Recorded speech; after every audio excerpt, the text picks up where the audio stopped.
हरे कृष्णा। दंडवत हरे प्रणाम कृष्ण कर प्रभु दो। जी, दंडवत प्रणाम। दंडवत प्रणाम। हरे हरे कृष्ण कृष्ण प्रभु प्रभु जी, जी दंडवत दंडवत प्रणाम। प्रणाम। हरे कृष्ण प्रभु जी, प्रणाम आगे। हरे हरे कृष्णा प्रभु कृष्ण। जी, हरे प्रणाम। कृष्णा हरे प्रभु जी, कृष्ण हरे प्रभु कृष्ण दंडवत प्रभु जी। जी, प्रणाम। दंडवत प्रणाम। हरे कृष्णा। हरे कृष्ण प्रभु दंडवत प्रणाम। प्रणाम प्रभु जी। हरे हरे कृष्ण कृष्ण प्रभु जी, प्रभु दंडवत प्रणाम। प्रणाम। हरे कृष्ण प्रभु जी दंडवत प्रणाम। हरे कृष्ण प्रभु जी, प्रणाम। हरे कृष्णा। हरे कृष्ण प्रभु जी, दंडवत प्रणाम। दंडवत हरे प्रणाम। कृष्ण माता जी दंडवत प्रणाम। जयलक्ष्मी माता जी, मेरे ख्याल से ऋषिकेश प्रभु अभी रहेंगे, तो आप हिंदी क्लास हो जाने के बाद आप पूछ लीजिए उनसे। हरे कृष्ण दंडवत प्रणाम। हरे कृष्ण।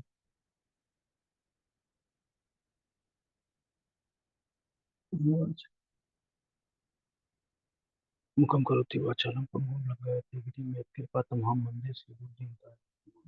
श्री जय विष्णु कृष्ण कृष्णाय श्रीमते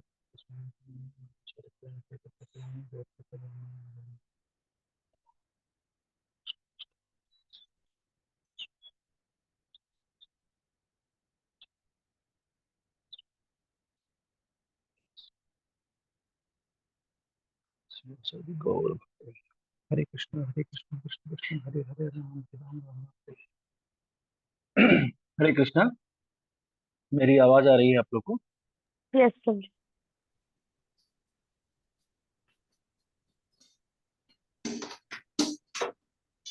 ओके। तो हम जो है कृष्ण भावनामृत की प्राप्ति नामक बुक शिला प्रभुपाद द्वारा रचित छोटी किताबों की श्रृंखला में ये किताब आती है, तो उस पे हम चर्चा कर रहे हैं। आप लोगों में से कुछ लोगों ने पढ़ा भी है इसे, मैं राइट? कुछ लोग पढ़ रहे हैं ना? हरे कृष्णा। यस प्रभु जी। हाँ, यस यस प्रभु प्रभु। यस जी, यस। पढ़ रहे हैं। Thank you thank you. ऐसा मतलब आप लोग ऐसा अगर बोलेंगे तो थोड़ा सा खुशी होता है कि हाँ चलिए ठीक है, हम ऐसा बोल रहे हैं तो कुछ लोग प्रयास कर रहे हैं, पढ़ रहे हैं इसका। अगर बुक मिलता है आप लोग को ठीक है, अगर बुक नहीं भी मिलता है then PDF is also available, तो आप लोग वो भी ये कर सकते हैं। अगर आपको मिलता है then good, otherwise Hindi English दोनों मेरे पास में है, अगर किसी को चाहिए तो आप लोग बोल सकते हैं, मैं फॉरवर्ड कर दूंगा। ठीक है। और तो हमने अभी तक जो देखा है उस पे एक बार हम थोड़ा मतलब नजर डालते हैं, पहले से हमने क्या देखा है। तो पहला जो अध्याय है, जो इस बुक का जो पहला अध्याय है वो है मानव जीवन और पशु योनि में, मानव योनि और पशु योनि में चयन। मानव जो योनि और पशु योनि में चयन करना जो है वो उस अध्याय का ये था, शीर्षक था। तो उसमें हमने देखा कि हमें मानव योनि में होते हुए, जैसे हम जो देखिए जो ये पढ़ रहा है ये वो है ही ऑलरेडी, वो मानव मानव योनि में ही है, वो पशु योनि में नहीं है। पर प्रभुपाद यहाँ क्या कहना चाह रहे हैं कि हम मानव योनि में होते हुए भी ना, हमें ये चयन करना पड़ेगा कि हम जो जिंदगी जो जी रहे हैं, जो लाइफ स्टाइल हम अडॉप्ट कर रहे हैं, वो ह्यूमन लाइफ स्टाइल है ना, वो मतलब एनिमल लाइफ स्टाइल नहीं है। तो जो बेसिक चीजें, चार बेसिक चीजें होती हैं, हम उसी पे तो नहीं है कि हम आहार भय निद्रा मथुन पे ही तो नहीं है, हम उसके आगे बढ़े या नहीं बढ़े। तो ये चीज हमें ये पहला चैप्टर सिखाता है कि हमें हमें ये चयन करना चाहिए कि क्या हम अभी भी पशु योनि में ही हैं या हम मानव योनि में, मतलब अ, पदोन्नति हुई है हमारी कि हम मानव योनि में आए। ठीक है। जो दूसरा चैप्टर है वो है सुख के लिए कठिन परिश्रम। तो इस चैप्टर में हमने सीखा था कि जो भौतिक सुख है उसके लिए लोग कैसे कठिन परिश्रम कर रहे हैं, और जो भौतिक सुख है वो वास्तविक भौतिक आनंद जो है वो वास्तविक आनंद नहीं है, वो वास्तविक आनंद नहीं है। इस बात को या इस अध्याय में स्थापित किया गया है कि जो भौतिक आनंद है वो वास्तविक आनंद नहीं है। और उस मतलब क्षणिक आनंद के लिए, उस ये मतलब टेम्पररी इंजॉयमेंट के लिए हम लोग कितना ज्यादा कठिन परिश्रम कर रहे हैं, हार्ड लेबर कर रहे हैं उसके लिए। ठीक है। उसके बाद में जो तीसरा चैप्टर था वो था शांतिमय समाज की ओर। तो इसमें हमने देखा था कि हम कैसे हम एक शांतिमय समाज की ओर जा सकते हैं। कृष्ण कैसे कृष्ण भावनामृत को सिंपल शब्दों में कहें तो कृष्ण भावनामृत को अपना के कैसे हम एक शांतिमय समाज की ओर, पूरा समाज एक शांतिमय समाज हो जाए, ऐसा कैसे हो सकता है, कृष्ण भावनामृत को अपनाने से ऐसा कैसे हो सकता है, वो हमने इसमें देखा था। फिर चौथे चैप्टर में हमने देखा कृष्ण को यथारूप जानना। जैसे जो कृष्ण जो है, कृष्ण परम भगवान है, कृष्ण जिस रूप में है, जैसे है, उनको उस रूप में एक्सेप्ट करना, ना कि जो लोग मतलब ये करते हैं कि हाँ कृष्ण नामक एक महान व्यक्ति हुए जो 5,000 साल पहले आए थे और जिनका देवकी माता के यहाँ जन्म हुआ और उन्होंने बहुत बहुत सारे महान कार्य किए। इस तरह से जो है ना अपने भौतिक ये ज्ञान का उपयोग करके हमें नहीं मानना चाहिए हमें, क्योंकि इसमें हमें बताया गया कि कैसे हमारा जो भौतिक ज्ञान है वो कैसे त्रुटिपूर्ण है और कैसे हमें मतलब जो अपनी अपनी जो इंद्रियां हैं, वो जो हमारी इंद्रियां ही त्रुटिपूर्ण है, तो हम जो उस इंद्रियों के द्वारा जो हम ज्ञान प्राप्त करते हैं वो पूर्ण ज्ञान नहीं हो सकता है। तो हमें किस तरह से जो है वो मतलब जो हमारा ये है, जो हमारे शास्त्र हैं, जो शब्द प्रमाण है, उनको मान करके और भगवान को मानना चाहिए। उनके द्वारा जो भगवान के बारे में बताया गया है उस चीज को हमें मानते हुए भगवान को मानना चाहिए। ये हमने इसमें देखा था। फिर फिफ्थ चैप्टर में हमने देखा कृष्ण और कृष्ण की शक्तियां के बारे में। तो कृष्ण की शक्तियों का ज्ञान, तो उसमें हमने कैसे देखा कि हम जब भौतिक तौर पे देखते हैं या जब बाह्य तौर पे देखते हैं तो हमें ऐसा पता चलता है कि कृष्ण की भिन्न भिन्न शक्तियां हैं जो अलग अलग इसमें कार्य करती हैं। और जब हम उसे कृष्ण के स्तर पे देखते हैं तो हमें पता चलता है कि सारी शक्तियां जो है उसका स्रोत कृष्ण ही है। और कृष्ण के द्वारा उन शक्तियों का उत्पत्ति होना या कृष्ण का खुद उन शक्तियों के रूप में आना, ये चीज दर्शाता है कि ये सारी शक्तियां जो है ये वास्तविकता में एक ही है। इनका स्वरूप अलग अलग इस तरह से है कि इनकी सेवाएं अलग अलग है, इन्होंने ये अलग अलग कार्यों की वजह से इनको इनका ये हुआ है, निर्माण हुआ है, इसलिए ये भिन्न है। बट वास्तविकता स्रोत एक ही है, इसके वजह से वो सारी जो है वो एक ही है, वास्तविकता में एक ही है, जो सारी सारी कृष्ण की शक्तियां हैं। तो आज हम देखेंगे इसका छठा अध्याय। तो किसी को याद है छठे अध्याय का शीर्षक क्या है? हरे कृष्णा। है कोई हिंदी में सुनने वाला?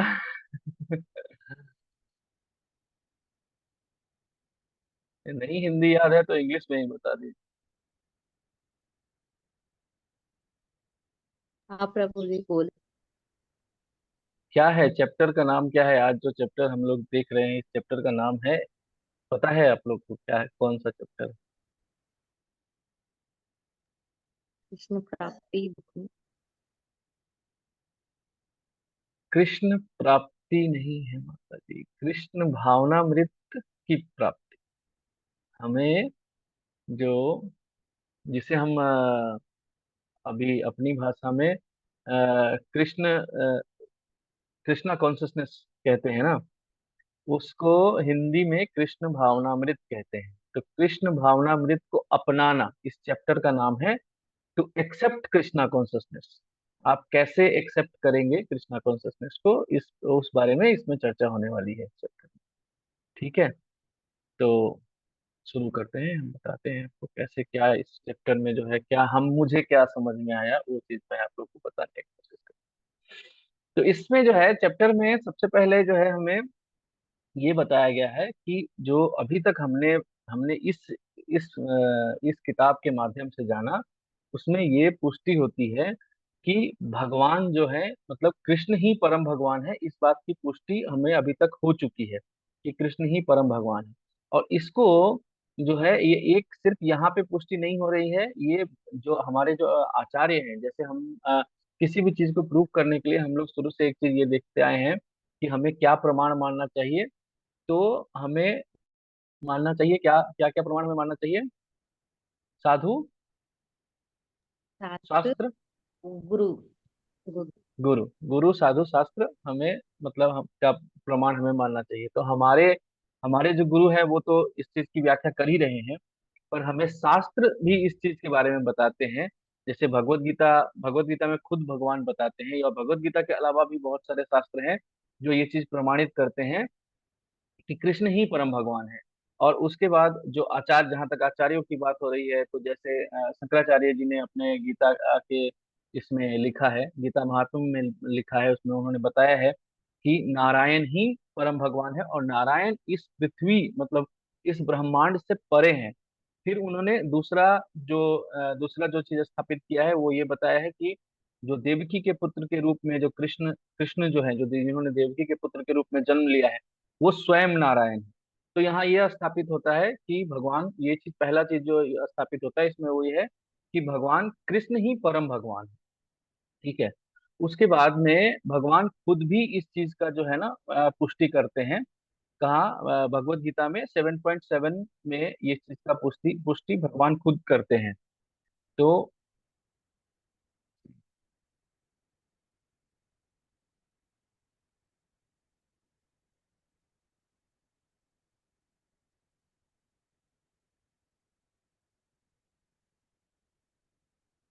7.7 श्लोक है, मत्तः परंतरम नान्यं किंचित अस्ति धनंजया, मयि सर्वम इदम प्रोक्तम सूत्रो मणिगणा इवा। इसका इसका अर्थ है, हे धनंजय अर्जुन, अन्य कोई सत्य मुझसे श्रेष्ठ नहीं है। सूत्र में गुथी हुई मणियों की भांति ये सब कुछ मुझ पर आश्रित है। तो कैसा, ये क्या कह रहे हैं कि जो भी हम देख रहे हैं, जो जो भौतिक संसार जो हमारे हमारे सामने दिव्यमान है, जिसे हम देखते हैं, वो हर चीज जो है वो भगवान के वजह से ही दिव्यमान है। मतलब जैसे हमें हमें माला में जो है वो धागा नहीं दिखता है, जैसे मेरे गले में कंठी माला है, या आप लोग में से बहुत लोगों के गले में होगा, तो इसमें क्या है कि हमें तुलसी के बीड्स दिखाई देते हैं, हमें माला नहीं दिखाई देती। तो उस तरह से क्या है कि भगवान दृश्यमान नहीं है, वो दिखते नहीं, पर जो भी चीज हमें दिखता है, जैसे हमें तुलसी के माला में हमें तुलसी के बीड्स दिखाई दे रहे हैं, और ये तुलसी के बीड्स नहीं, ये इस तरह से नहीं रह सकते हैं अगर इनके अंदर माला नहीं, अगर इनके अंदर धागा नहीं है। अगर इसमें से धागा टूट जाए तो ये सारे बिखर के अलग अलग हो जाएंगे, ये इस रूप में नहीं दिखाई देंगे हमें। तो यहाँ पे भगवान जो है वो चीज हमें समझाते हैं 7.7 में, कि वो भगवान खुद ही सूत्र है, मतलब वो खुद ही धागे के रूप में इस पूरी सृष्टि को उन्होंने धागे के रूप में संभाल रखा है। अगर ये पूरी सृष्टि एक सुंदर माला की तरह है, तो भगवान यहाँ पे धागे की तरह इसको संभाल रखे हैं। ठीक है। और इस बात को क्या है, इस जो जो ये भगवान कह रहे हैं, जो शंकराचार्य कह रहे हैं, उस चीज को और भी बहुत से लोगों ने इस चीज को माना है और स्थापित किया है। जैसे रामानुजाचार्य, माधवाचार्य, चैतन्य महाप्रभु, इन सब ने इस चीज को एक्सेप्ट किया है कि हाँ, कृष्ण ही परम भगवान है। ठीक है। फिर आगे हम क्या देखते हैं कि जो लोग कृष्ण को, ये तो वो हो गए जो कृष्ण के मतलब कृष्ण या भगवान के भक्त हैं, ये उनके बारे में मैंने बताया कि जो लोग भक्त हैं वो तो मानते हैं। ठीक है। अभी कुछ लोग कहेंगे कि जो लोग भक्त हैं वो मानते हैं, पर ये तो वन साइड ऑफ स्टोरी हो गया, तो दूसरे लोगों का क्या? तो दूसरे लोगों के बारे में प्रभुपाद जी यहाँ पे क्या कह रहे हैं कि जो लोग कृष्ण को नहीं मानते वो भगवत गीता को मानते हैं। बहुत लोग ऐसे हैं जो ये कहते हैं कि हाँ, भगवत गीता जो है वो एक अति उत्तम मतलब मार्गदर्शक है, बहुत अच्छा ये है। अभी मैंने कल ही रात को मैंने पढ़ा कि अभी हमारी एक एथलीट है, उन्होंने ब्रॉन्ज मेडल आई थिंक जीता है, जिन्होंने लास्ट में उनका इसके स्पीच में कहा कि भगवत गीता से उन्हें मतलब अपने आप को शांत रखने और एकाग्रता का जो है ज्ञान उनको भगवत गीता से मिला है। वो शूटिंग में उन्होंने जीता है। तो यहाँ पे क्या है कि वो डायरेक्टली कृष्ण को भगवान नहीं बोल रही हैं कि हाँ, कृष्ण भगवान है और उनके वजह से मुझे ये मिला है। बट उन्होंने ये एक्सेप्ट किया कि हाँ, भगवत गीता से आपको ये ज्ञान मिला है, भगवत गीता से मिला है, कृष्ण के उपदेश से मिला है। तो कृष्ण के उपदेश से जगह अगर आप कृष्ण के उपदेश को मानते हैं, आप ये मानते हैं कि कृष्ण नामक व्यक्ति थे, या अगर मैं दूसरे साइड की बात कर रहा हूँ, अगर वो मानते हैं कि कृष्ण नामक एक व्यक्ति थे और अर्जुन नामक एक व्यक्ति था, और वो उन्होंने उपदेश दिया और वो उपदेश कितना उपयोगी है।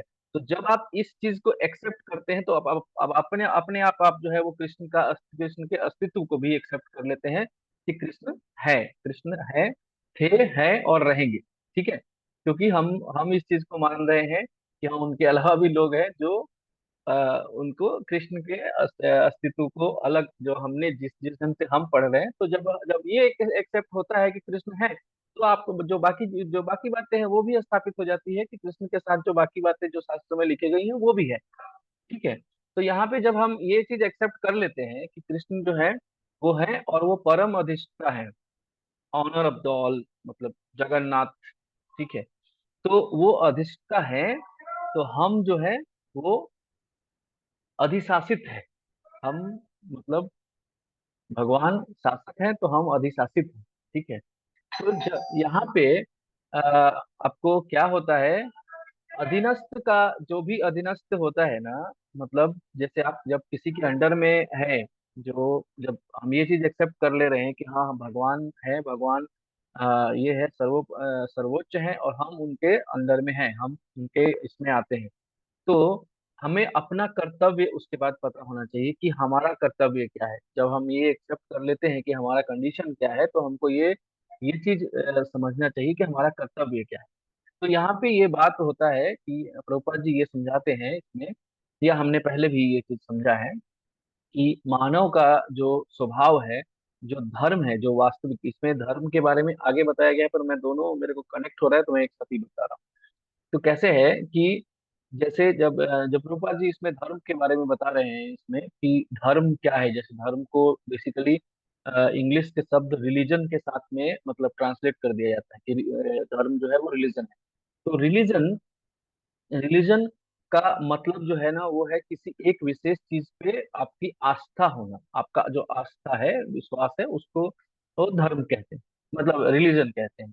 बट जो हिंदी का शब्द या देवनागरी का शब्द जो धर्म है, वो इस चीज को, मतलब इस चीज को इंगित नहीं करता। वो ये एकदम करेक्ट ट्रांसलेशन नहीं है, ये ट्रांसलेशन जो है वो त्रुटिपूर्ण है। तो यहाँ प्रभुपाद जी धर्म के जो व्याख्या देते हैं वो ऐसा है कि धर्म वो चीज है, मतलब जीव के साथ में या किसी भी पदार्थ के साथ में धर्म, तो उसका धर्म वो है जो आप उससे अलग नहीं कर सकते, आप सेपरेट नहीं कर सकते उससे, वो धर्म है। तो आप जैसे कि हम पानी से तरलता अलग नहीं कर सकते, हम पानी को चाहें तो आप थोड़ी देर के लिए उसका रूप बदल के उसको ठोस बना सकते हैं, बट फिर से जैसे उसका मतलब उसका जो वातावरण है वो बदलेगा, वो फिर से आपको तरल हो जाएगा।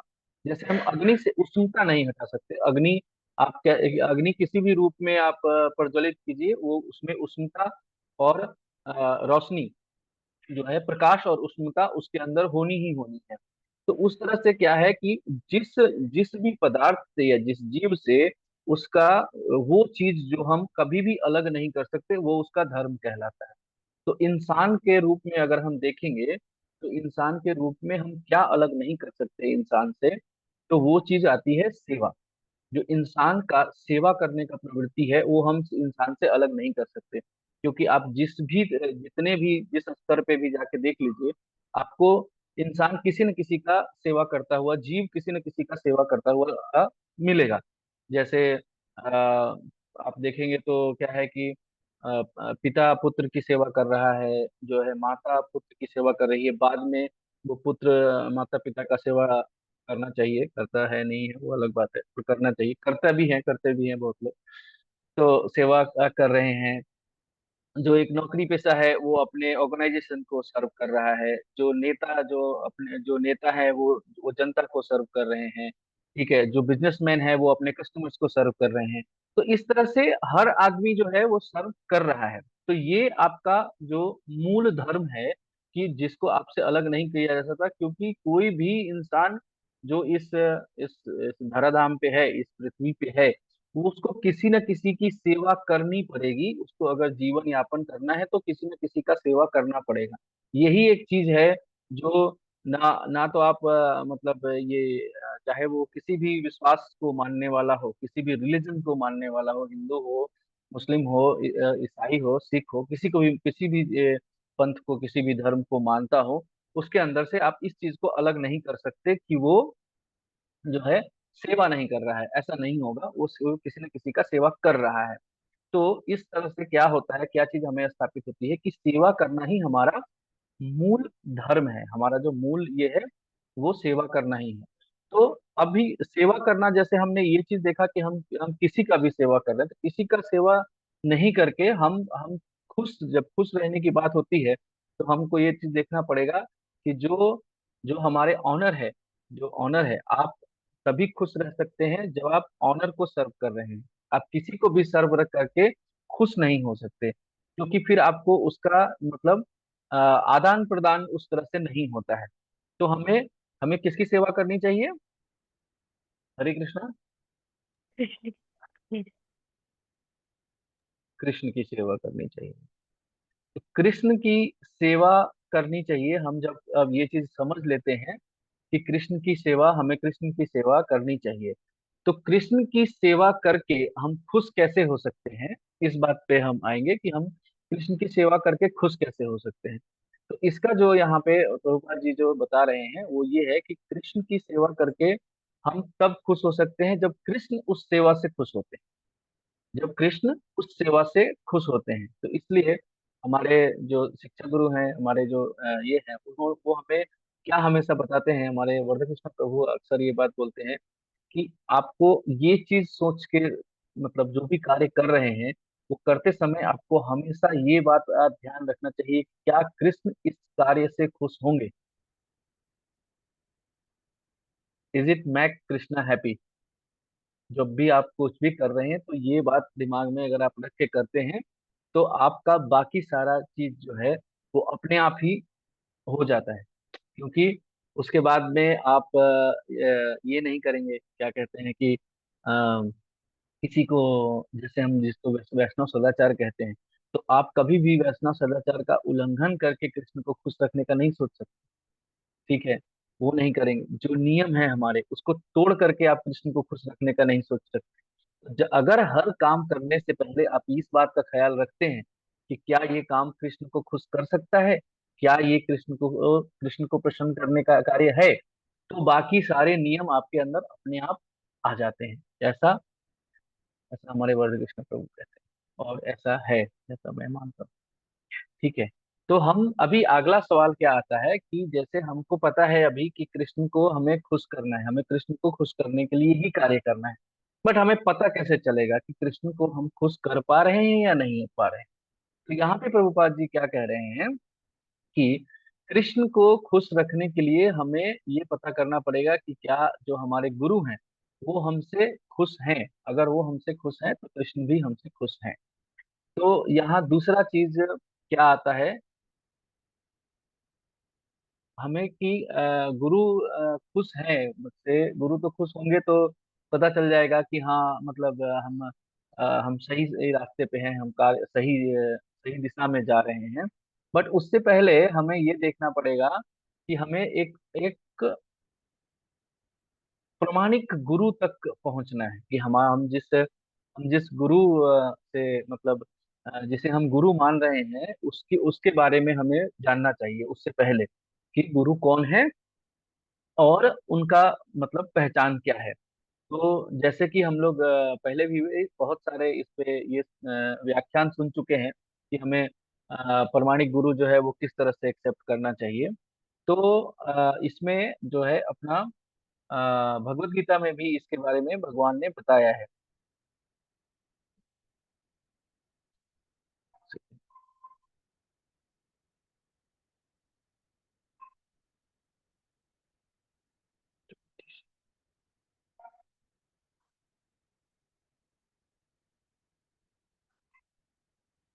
किसी को याद है श्लोक?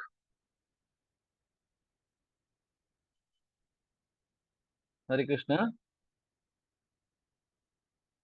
ठीक है।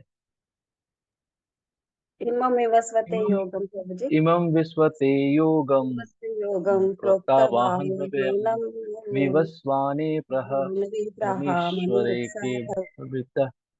हाँ। एवं परम परम प्राप्तम राजर्षि विदु सकाले न महता योगो नष्टो परन्तपः स एव मया तेघ योग सेवाय प्रोक्त पुरान्तः मह्यव्ययो पुरातनः भक्तो से सखा सखा चेति चेति रहस्यं रहस्यम हेतु भवतदुत्तमम्। दुत्तमम।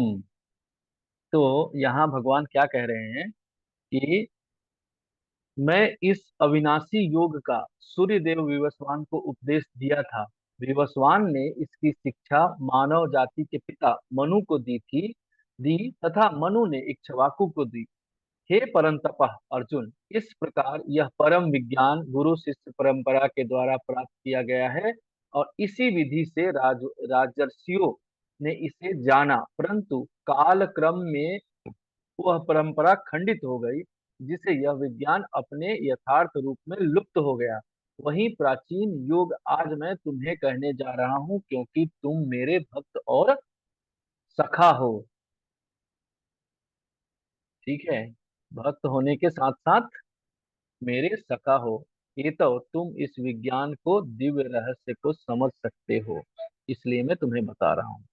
तो यहाँ पे क्या है कि परंपरा, पहले चीज हो गई कि परंपरा के बारे में हमें ये पता करना चाहिए कि जिसे हम गुरु कह रहे हैं, उनका उनकी परंपरा क्या है, वो किस परंपरा से आ रहे हैं। और वो परंपरा तब स्थापित होती है जब हम ये जान ले कि वो परंपरा शुरू कहाँ से हुई थी। जब वो परंपरा, अगर वो परंपरा कृष्ण से शुरू होती है तो वो परंपरा क्या है, परमाणिक परंपरा है। परंपरा परंपरा का मतलब है कि एक से दूसरे से पास ऑन होने वाला, मतलब जो भी विरासत है या मतलब वेल्थ है या फिर नॉलेज है, जो एक दूसरे से पास ऑन होते हुए आया है, तो वो परंपरा है। पर परंपरा प्रमाणिक परंपरा या प्रमाणिक। उसे कहते हैं, हाँ, प्रमाणिक परंपरा वो हुआ जो हमें ये चीज, जिसमें हमें ये चीज, ये प्रमाण मिलता है कि वो उस परंपरा के शीर्ष पे भगवान है, तो वो प्रमाणिक परंपरा है। ठीक है, तो हम परंपरा समझ गए हैं। तो हमें दूसरा क्या है कि यहाँ पे एक एग्जांपल जो है वो अ, अपने इसका शिक्षाष्टकम का है, नहीं सॉरी, वो शिक्षाष्टकम का एग्जांपल बात। तो जब हम परंपरा समझ जाते हैं गुरु के बारे में, तो दूसरा गुरु का जो योग्यता है वो क्या होना चाहिए, कि दूसरा गुरु का योग्यता क्या होना चाहिए। दूसरा गुरु का योग्यता होना चाहिए कि जो गुरु जो है, गुरु साधु शास्त्र, ये तीन चीज हम हमेशा, मतलब हमने रट लिया है इस्कॉन में, हमने कुछ चीजें जो है हमने रट ली है, जैसे समय काल परिस्थिति, हर चीज में हम बोल देते हैं। तो यहाँ पे जो गुरु साधु शास्त्र है, गुरु साधु और शास्त्र से डिविएट नहीं होने चाहिए, अलग नहीं होने चाहिए। गुरु का जो मत है वो साधु और शास्त्र से अलग नहीं होना चाहिए। ये क्वालिटी है। इसका इसका कैसे ये देखेंगे कि जैसे जो हमारे जो साधु हैं, जैसे जो पहले के जो आचार्य हुए हैं वो, और जो हमारे शास्त्र हैं, तो वो इन दोनों का और गुरु का अगर वाक्य एक ही है, तो हम मानेंगे कि हमारे जो गुरु हैं वो एक क्या है, प्रमाणिक गुरु है। ठीक है, और उनको हम एक्सेप्ट कर सकते हैं। इसमें भगवान चैतन्य महाप्रभु जो है वो इसमें एक ये देते हैं कि उनसे किसने पूछा तो उन्होंने बताया कि जब आप एक्सेप्ट कर रहे हैं, जब आप गुरु एक्सेप्ट करने जा रहे हैं, तो आपको एटलीस्ट इतना तो पता होना चाहिए कि कौन गुरु है और कौन गुरु नहीं है। इतना बुद्धि तो आपको होना चाहिए। जैसे कि आप जब कोई सामान खरीदने जाते हैं, तो आपको एटलीस्ट ये तो पता होना ही चाहिए कि वो सामान दिखता कैसा है, वो होता कैसा है। ये तो एटलीस्ट पता होना ही चाहिए, नहीं तो आप ठगे जाएंगे। तो यहाँ पे एक ये भी स्थापित होता है कि जैसे जैसी आपकी भावना रहेगी, जैसा भाव लेकर के, क्योंकि गुरु हमें कैसे मिलता है, गुरु हमें कृष्ण के द्वारा ही मिलता है। कृष्ण ही हमें गुरु तक लेके जाते हैं। तो जब हम कृष्ण के सामने जैसी भावना लेके जाएंगे, कृष्ण हमें वैसे ही लोगों से मतलब इंट्रोड्यूस कराते हैं, वैसे ही लोग हमें मिलते हैं। क्योंकि आपके अंदर अगर छल है, आप भगवान के पास में सिर्फ इसलिए जा रहे हैं कि हमें मतलब अभी मेरे को चाहिए पैसा। ठीक है, मैं कर तो रहा हूँ भक्ति, कि हाँ मैं दिखाने के लिए भक्ति कर रहा हूँ कि भक्ति करूंगा, और मैं देखता हूँ कि इस्कॉन में जो लोग जाते हैं वो लोग बहुत बहुत रिच हैं, बहुत अच्छे हैं, बहुत लोग ऐसा ऐसा ऐसा प्रोस्पेक्टिव है लोगों का। मैं मतलब ऐसे ही नहीं बोल रहा हूँ।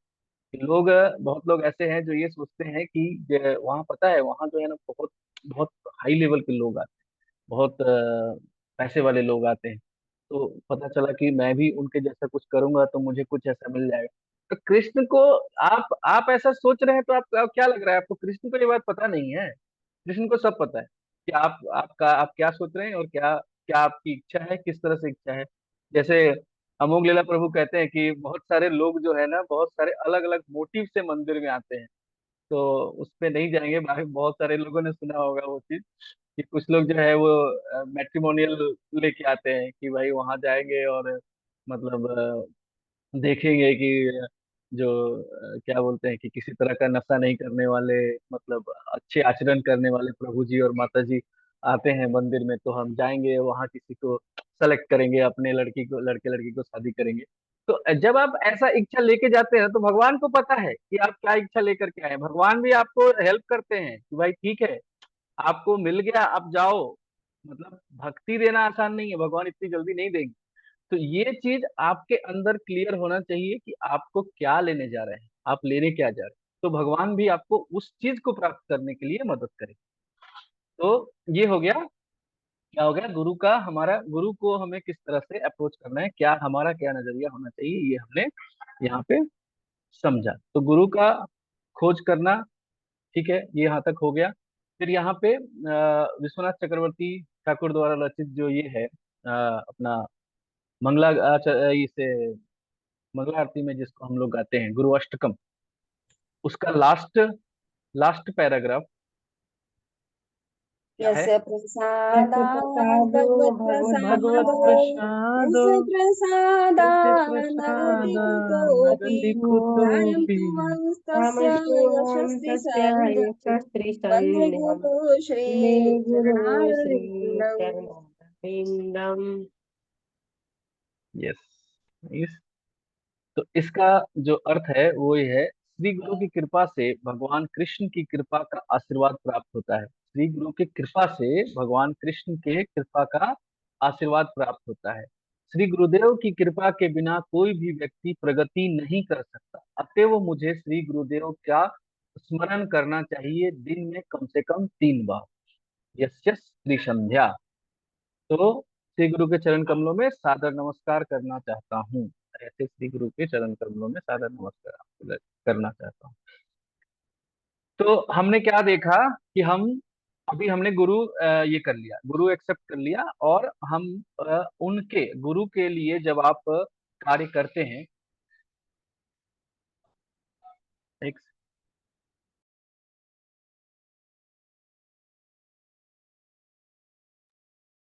जब हम गुरु की प्रसन्नता के लिए कार्य करते हैं तो हम भगवान की प्रसन्नता के लिए ही कार्य कर रहे हैं, भगवान की प्रसन्नता के लिए ही काम कार्य कर रहे हैं। ठीक है। तो अब जब एक्सेप्ट कर रहे हैं, जैसे गुरु को जब एक्सेप्ट कर रहे हैं तो हमें किस मोड में एक्सेप्ट करना चाहिए, उसके लिए प्रभुपाद जी ने बताया, जैसे अर्जुन ने एक्सेप्ट किया, हमें उस तरह से एक्सेप्ट करना चाहिए। गुरु को एक्सेप्ट करने के लिए हमारा जो मूड है वो अर्जुन का मूड होना चाहिए। तो अर्जुन क्या कह रहे हैं?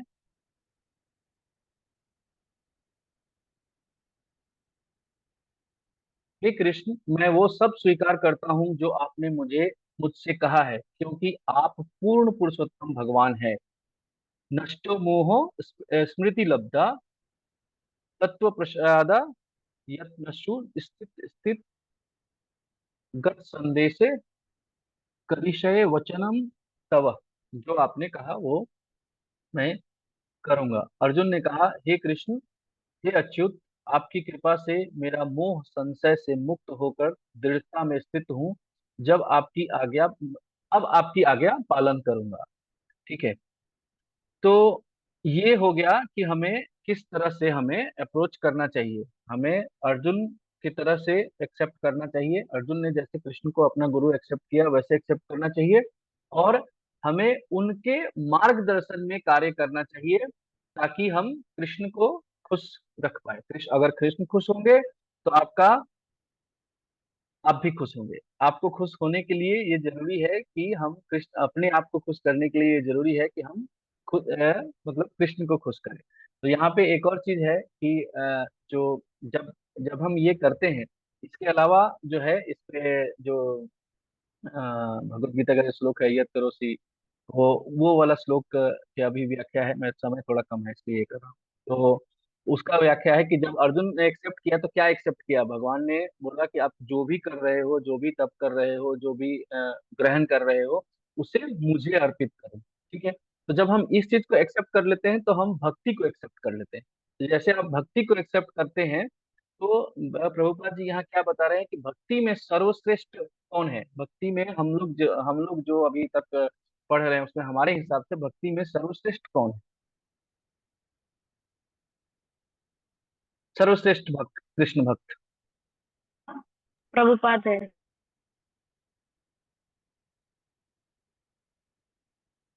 गुरु राधा रानी। प्रभु गुरुदेव राधा प्रभुपाद रानी। ही है। Radha Rani, okay okay, as a devotee ना प्रभु जी। हाँ हाँ, भक्त मीन्स डेवोटी माता जी। या बेस्ट। हाँ, राधा रानी है। तो यहाँ प्रभुपाद क्या कह रहे हैं हमको कि हम, यद्यपि हम इस लायक नहीं है कि हम राधा रानी का संगी हो सके, लेकिन हम अगर भक्ति में सने सने मतलब स्टेप बाय स्टेप अगर आप कोशिश कर रहे हैं तो आप वहां तक जा सकते हैं, राधा रानी का भी संग आपको मिल सकता है। ऐसा हो सकता है, ऐसा कौन प्रभुपाद कह रहे हैं? वो इसलिए कह रहे हैं कि उनका कहने का आधार ये है कि जो जो भौतिक ये मतलब वेल्थ जो हम इकट्ठा करते हैं, जो भौतिक संपदा हम इकट्ठा करते हैं, वो वो नासवान है। वो जैसे हमारा शरीर खत्म होगा तो इस शरीर के साथ जुड़ा हुआ हर चीज खत्म हो जाएगा। लेकिन जो आध्यात्मिक संपदा हम इकट्ठा करते हैं वो खत्म नहीं होता, वो नाश नहीं होता है। तो क्या होता है कि आप धीरे धीरे, एक जन्म से हो सकता है कि इस जन्म में अगर आप भक्ति पूरा नहीं कर पाए तो आपको दोबारा चांस मिलता है, जैसे कि हमने भगवत गीता में पढ़ा है, दोबारा चांस मिलेगा। तो आप धीरे धीरे इस चीज को, वेल्थ, भक्ति का जो वेल्थ है उसको इकट्ठा करके, भक्ति की संपदा इकट्ठा करके, और आप वहां तक जा सकते हैं कि आपको राधा रानी का भी संग करने का अवसर मिल सकता है। ठीक है।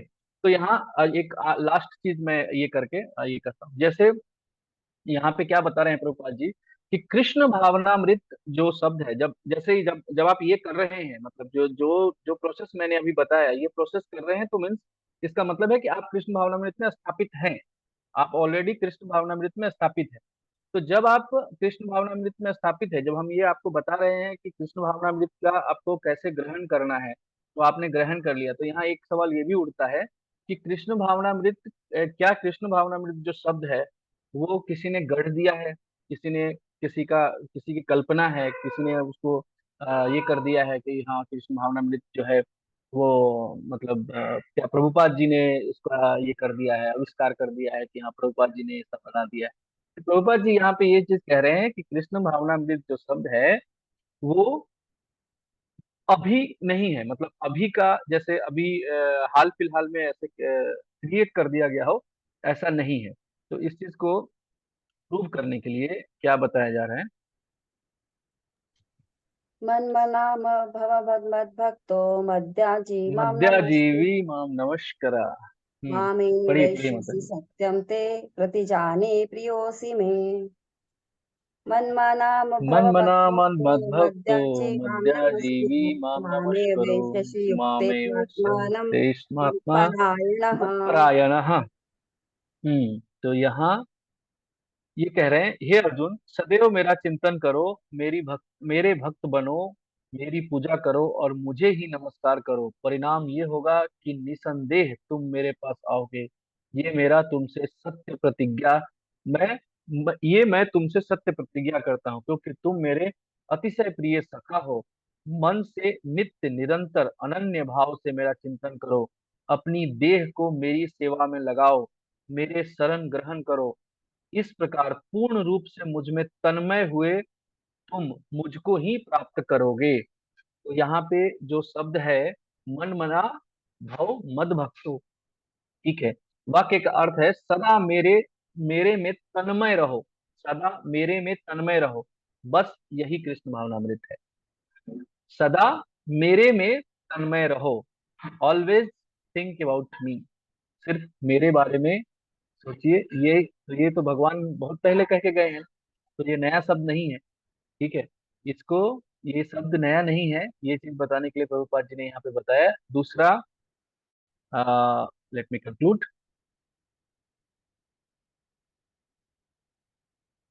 हाँ, एक और चीज था कि अस्तित्व का के लिए जो है ना संघर्ष, जैसे जो लोग जो अभी कर रहे हैं, वो करने का कोई आवश्यकता नहीं है, क्योंकि आप जो है अस्तित्व का संघर्ष, अस्तित्व के लिए संघर्ष करना जो है वो मानव जीवन नहीं पशु जीवन का ये है। तो मानव जीवन में हमें अस्तित्व के संघर्ष से ऊपर उठ करके और ब्रह्म जिज्ञासा करनी चाहिए।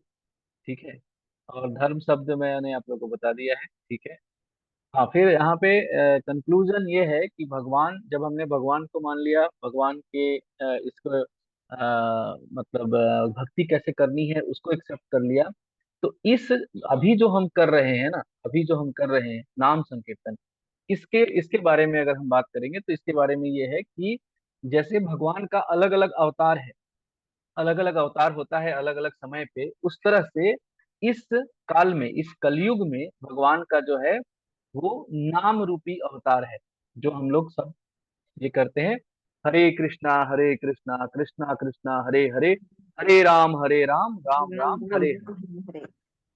तो कलयुग के इस काल में जैसे ये, और यहाँ पे ये भी बताया प्रभुपाद जी ने कि इस नाम रूपी जो अवतार है, ये ऐसा नहीं था कि पहले नहीं था, पहले भी था, लेकिन जो उस समय काल परिस्थिति, फिर से हम वहां पे आ गए हैं, तो समय काल परिस्थिति के हिसाब से जो उस समय के लिए सबसे ज्यादा उपयुक्त होता है, उस पद्धति को अपनाने का हमें मतलब ये दिया जाता है, परामर्श दिया जाता है। किसके द्वारा? हमारे आचार्यों के द्वारा, हमारे जो सीनियर्स हैं उनके द्वारा हमें ये परामर्श दिया जाता है कि इस समय के हिसाब से हमें क्या करना चाहिए। तो उस हिसाब से हमें कलयुग में जो है, जो बाकी पद्धतियां हैं, योग हो गया, हवन हवन में यज्ञ योग, इनको इनके अलावा जो है हमें इनके सिवा हमें ये नहीं करके हमें इस पे ज्यादा मतलब फोकस करना चाहिए कि हम नाम संकीर्तन करें और भगवान नाम का जाप करें, भगवान नाम का कीर्तन करें। और यही जो है इस युग का युग युग धर्म है। और हमें चैतन्य महाप्रभु ने, भगवान खुद चैतन्य महाप्रभु के रूप में आके उन्होंने हमें ये चीज दिया है। तो प्रभुपाद के इसमें शब्दों में इसका कंक्लूजन है, इस कृष्ण भावनामृत का आंदोलन का यही सौंदर्य है कि यह केवल किसी एक युग, किसी एक देश, किसी एक वर्ग के लोगों के लिए नहीं है। हे कृष्ण, हरे कृष्ण का कीर्तन किसी भी युग में, किसी भी देश में, किसी भी सामाजिक स्थिति में व्यक्ति के द्वारा किया जा सकता है, क्योंकि सभी कृष्ण सभी देशों और सभी सामाजिक स्तरों के व्यक्तियों के लिए सर्वोच्च पुरुषोत्तम है। ठीक है। देखिए, बात ऐसा है कि मैं फिर से ये कहूंगा कि आप लोग को पढ़ना चाहिए, क्योंकि कितना भी कोशिश किया जाए कि मैं सब कुछ बता दूं, मैं सब कुछ नहीं बता सकता। एक चैप्टर में जितना कुछ रहता है, मैं ऑलरेडी बहुत ज्यादा टाइम ले लेता हूँ, आज भी ले लिया हूँ, लेकिन फिर भी सब कुछ नहीं बता सकता। अभी इसमें ये जो देश और इसका स्थिति है ना, उसमें प्रभुपाद जी ने बताया है कि जब जब यहाँ पे, जब हमारे शास्त्रों में जब ये शब्द होता है ना कि इसके लिए, इस संस्कृति के लिए है, इस संस्कृति के लिए ये बताया गया है, तो उस संस्कृति में इसका बोध नहीं होता कि वो भारतवर्ष में जो संस्कृति है उसके उसके लिए बताया जा रहा है, ऐसा नहीं है। इस चीज को बहुत अच्छे से एक्सप्लेन किया है, मैं बहुत अच्छा टाइम, ज्यादा टाइम ले लूंगा।